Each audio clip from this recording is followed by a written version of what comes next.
যোৰহাটৰ নামনি গায়নগাঁও বৰনামঘৰত গড়মূৰ সত্ৰৰ সত্ৰাধিকাৰৰ আগমন।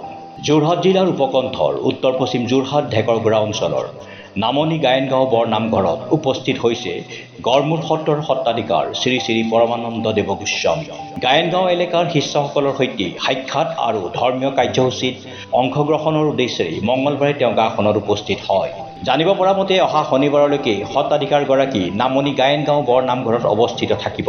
এই সময়ছোৱাত বহু শিষ্যই তেওঁৰ ওচৰত শৰণ ভজন গ্ৰহণ কৰি আশীৰ্বাদ লাভ কৰিছে আৰু বিভিন্ন ধৰ্মীয় অনুষ্ঠানত সক্ৰিয়ভাৱে অংশ লৈছে।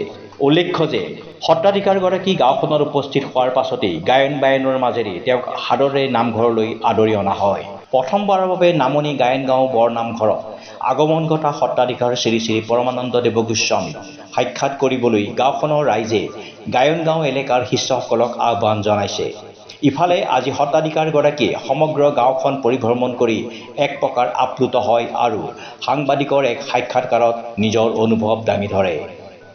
যেনেকৈ গাঁৱলীয়া পৰিৱেশ মোৰ আগৰ পৰাই প্ৰিয় আৰু যেনেকৈ মই নিজে গাঁৱতে জন্ম হৈছোঁ আৰু এনেকুৱা নহয় যে গাঁৱৰ পৰিৱেশৰ লগত কিবা হেৰি নহয় আৰু ধৰক মানুহে যি শিকে গাঁৱৰ পৰাই দুটা কথা বেছি শিকে আৰু নামনি গায়নগাঁৱত আহি পেলাই মোৰ এনেকুৱা অনুভৱ হৈছে যে শৈশৱকালক মনত পৰে এইবিলাক লৈ পেলাই আৰু ইয়াৰ যুৱকসকলক লৈ পেলাই মোৰ এনেকুৱা এটা অনুভৱ হৈছে ধৰক তেওঁলোক প্ৰতিটো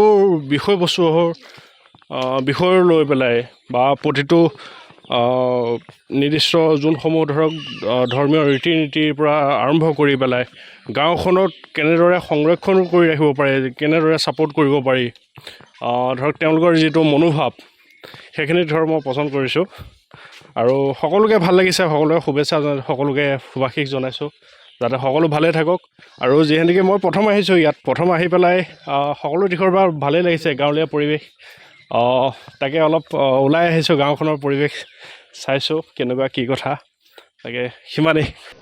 যোৰহাটৰ পৰা প্ৰশান্ত গায়নৰ ৰিপৰ্ট, নিউজ নাও 24/7।